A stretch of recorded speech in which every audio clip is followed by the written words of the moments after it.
Militer Israel terus melancarkan serangan ke jalur Gaza dari berbagai arah hingga Senin tanggal 30 Oktober.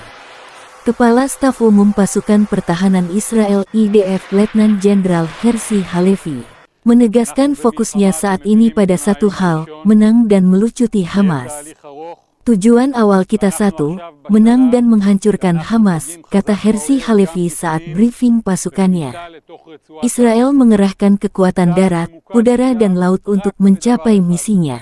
Jet tempur Israel terus menyerang bagian barat kota Beit Lahia, utara jalur Gaza, khususnya di wilayah Al-Sudaniyah dan Al-Tawam.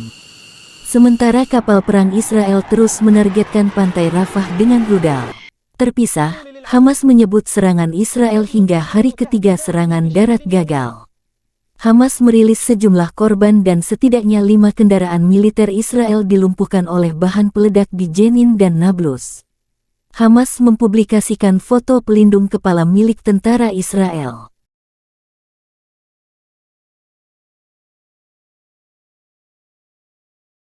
ניצחון, פירוק חמאס, פגיעה בכמה שיותר מפקדים של האויב, כמה שיותר לוחמים של האויב, כמה שיותר תשתיות של האויב. אש שאתם יריתם הביאה לזה שכשכוח שלנו הגיע, האויב היה כבר חלקו הרוג, חלקו פצוע, חלקו לא מסוגל לתפקד, חלקו ברח וחלק עוד שם והכוחות נלחמים בהם. אני מאוד שמח לראות כאן לוחמות ולוחמים, מפקדות ומפקדים. אתם עושים עבודה יוצאת מן הכלל, ואני מכין אתכם. יש לנו תהליך ארוך, אנחנו מתכוונים לטפל בחמאס באופן יסודי. אתם תעבדו מקצועי, קחו אוויר, ואנחנו נעשה טוב, ננצח ונביא ביטחון למדינה. Pasukan Israel kembali menargetkan rumah sakit dalam serangan di Gaza pada Minggu 29 Oktober. Kali ini rumah sakit yang diserang adalah rumah sakit Al-Quds yang menjadi tempat berlindung 12.000 orang. Menteri Dalam Negeri Palestina mengatakan sejumlah peluru ditembakkan ke kompleks rumah sakit. Sebuah bangunan yang terletak di belakang rumah sakit dilaporkan terkena dampaknya. Sebelum terjadi penembakan, pasukan Israel telah memerintahkan staf medis, pasien, dan pengungsi untuk pergi. Israel meyakini bagian bawah tanah rumah sakit tersebut terhubung dengan terowongan Hamas. Namun, masyarakat Bulan Sabit Merah Palestina dengan tegas menolak seruan tersebut. Sebab masih ada 400 pasien yang dirawat dan setidaknya 12.000 pengungsi yang berlindung. Akibat penembakan ini, sejumlah pasien mengalami sesak napas karena syok dan juga ketakutan.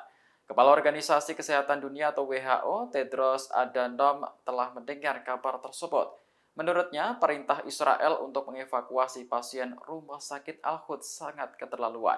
Ia menegaskan proses evakuasi tidak dapat dilakukan karena sangat berisiko terhadap kesehatan pasien.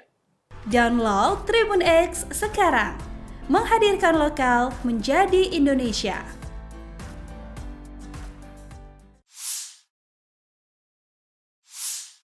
Perang Israel vs Hamas memasuki hari 23.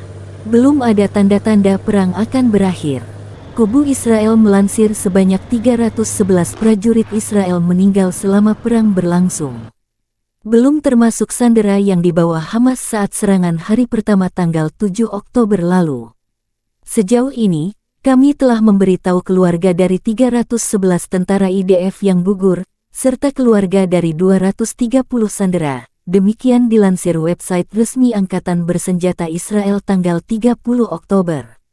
Kami merangkul keluarga. Kami akan terus mendampingi mereka setiap saat. Kami melakukan segala yang kami bisa untuk memulangkan para sandera. Ini adalah tujuan akhir kami. Tentara IDF sedang bertempur di lapangan saat ini untuk mencapai tujuan ini, tambah juru bicara Angkatan Bersenjata Israel Laksamana Muda Daniel Hagari. Militer Israel saat ini sedang melancarkan serangan darat ke jalur Gaza. Meski demikian, IDF mengakui Hamas terus melancarkan serangan ke wilayah Israel. Tembakan roket ke arah Israel berlanjut dengan sirene yang dibunyikan di Israel Tengah dan Selatan, tambah pernyataan resmi IDF. Dikutip dari Associated Press per Minggu tanggal 29 Oktober jumlah korban tewas akibat gempuran Israel ke Gaza Palestina mencapai 8.005 orang dan melukai lebih dari 20.200 orang lainnya. Sebagian besar korban tewas di Gaza merupakan anak-anak dan perempuan. Sementara itu, jumlah korban tewas di tepi barat Palestina sejak perang pecah juga bertambah menjadi 116 orang dan 2.000 orang lainnya terluka. Di sisi lain, jumlah korban tewas dari pihak Israel menjadi 1.400 orang dan sekitar 5.431 orang lainnya terluka. Hamas juga dilaporkan masih menyandera sekitar 200 orang sejak serangan dadakan tanggal 7 Oktober lalu ke Israel. I now give the floor to Her Excellency Retno Lestrani Prausandri Masudi, Your Excellency, Minister of Foreign Affairs of Indonesia. Your Excellency.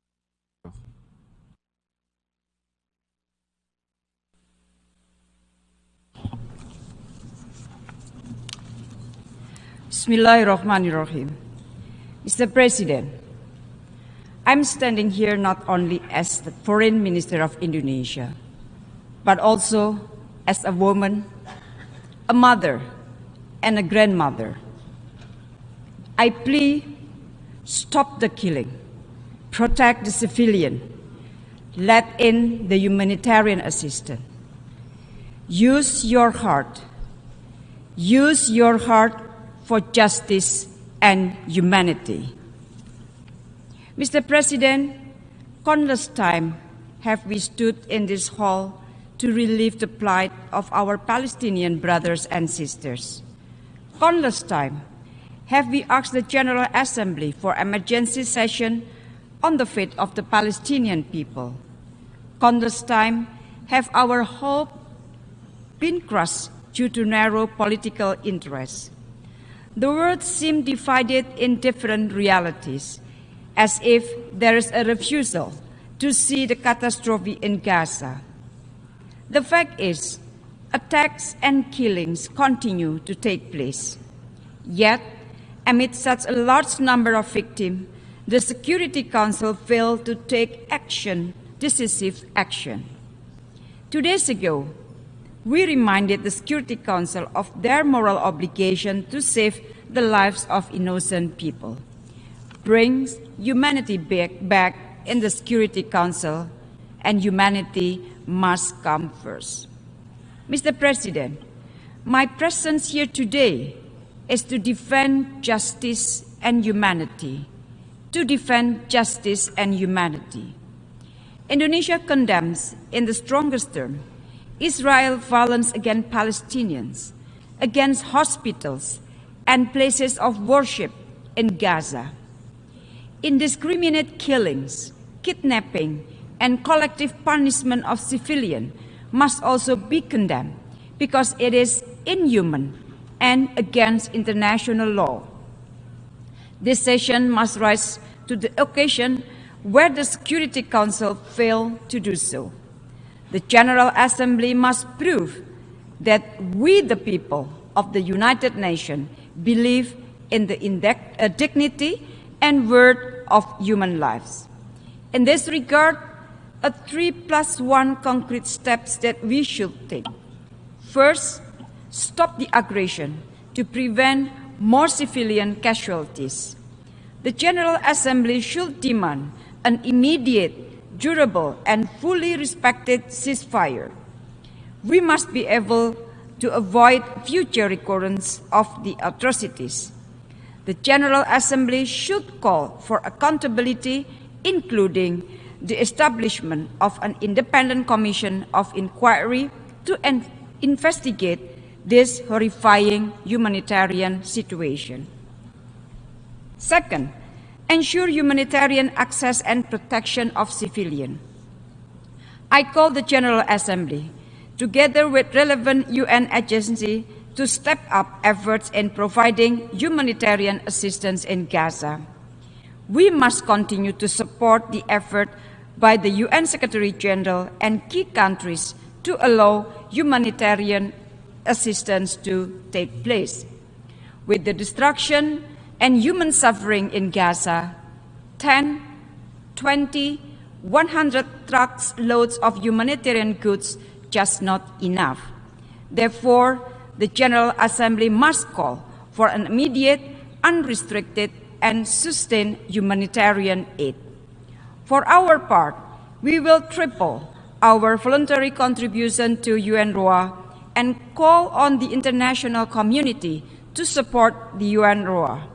Indonesia is also committed to send humanitarian assistance. Third, reject the forced transfer of civilians in Gaza. Colleagues, people should not be forced to move against their will.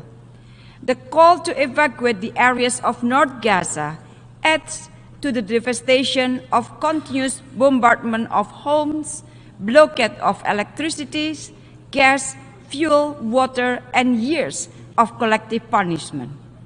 This is a crime against humanity. The General Assembly should call for the stop of these evacuation orders, protect civilians, and ensure their safety and well-being, in particular children, and allow their safe movement. Mr. President, my final point, there will be no peace until we solve the root causes of the conflict. There will be no peace until we solve the root causes of the conflict. Resumption of the peace process to realizing the two-state solution is a must. We must stop the systematic effort of the occupying power that may leave nothing left to be negotiated or no one left to negotiate with. We must not allow the Palestinians to have no other choice but to accept injustice for the rest of their lives. It is our duty to stop the injustice now. Enough is enough. To conclude, if you care about humanity, use your heart to vote yes to the resolution. Indonesia stands with the people of Palestine. I thank you very much, Mr. Chairman. Download Tribun X sekarang, menghadirkan lokal menjadi Indonesia.